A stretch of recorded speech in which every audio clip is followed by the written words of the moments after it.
John Haisken-DeNew. I'm a Canadian. I'm 48 years old. I'm an empirical economist, a professor of economics at the University of Melbourne in Australia. And I've been working in this area of empirical economic research for the last 25 years.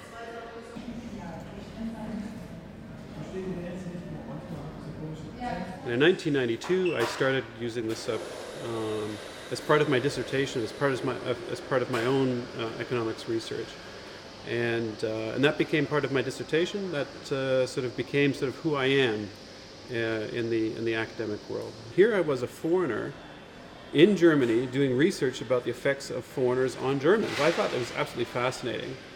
Here I was. I had access to this data. I had fantastic data on foreigners that had come to Germany, like within the last 20 years, and what kind of an effect they would have on Germans. And so, at the time, there was this talk in the press, talk in pubs and things like that about all these horrible effects that foreigners would have on the wages of Germans.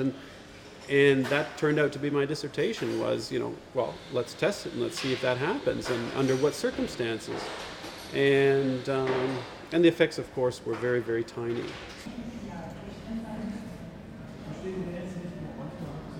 The thing that's made it sort of special for me is, and meaningful for me, is that these data deal with real people.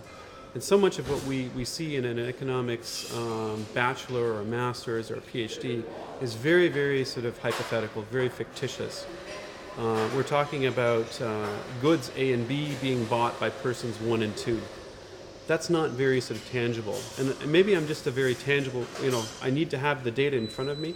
I had the data in front of me. These were real people. These were real lives.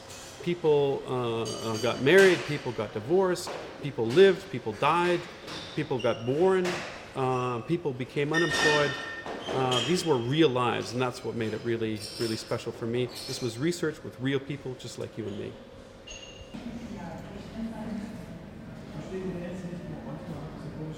It's certainly been, I think, instrumental in finding out what are the important things in life. So, for instance, as a policymaker, you could have, say, the choice between two different things, and you wouldn't know which was better. Both could be realized, but you wouldn't know which was better.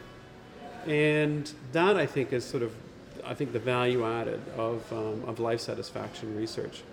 And so I think back in my hometown of Hamilton, Ontario, which is very much like many other industrial cities in the Western world, like Bochum in Germany, or like Geelong, just in the outskirts of Melbourne in Australia.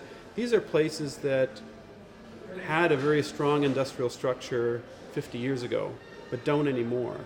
And people have become unemployed. They worked at a steel mill, they worked at a car factory, they worked at some sort of heavy infrastructure, heavy industry kind of a setting, and they've become unemployed. Well, the life satisfaction literature lets me know what kind of a loss these people are suffering. It lets me quantify that, and it lets me as a policymaker know, you really want to get these people back into the world of employment. The transfer payments just don't make the grade.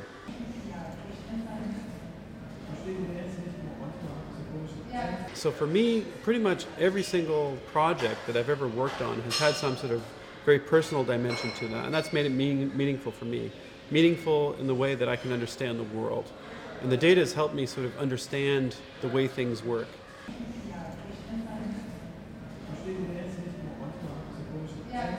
The piece of advice I would give to young researchers today is don't waste time researching stuff that you personally don't care about. Only do the research on the stuff that you care about. Life is short enough. Use your time wisely. Work on stuff that you personally care about. And I think that would be the most, you put in the most, you care about what you do, and then I think the most is going to come out of that. And if you're lucky, Someone sees your research. If you're lucky, someone cites you. If you're lucky, you can have influence on policy. You can actually change potentially laws. And if you care about that, and that's who you are, then I think that's got to be one of the most satisfying feelings. Things that you care about, and you're able to influence that.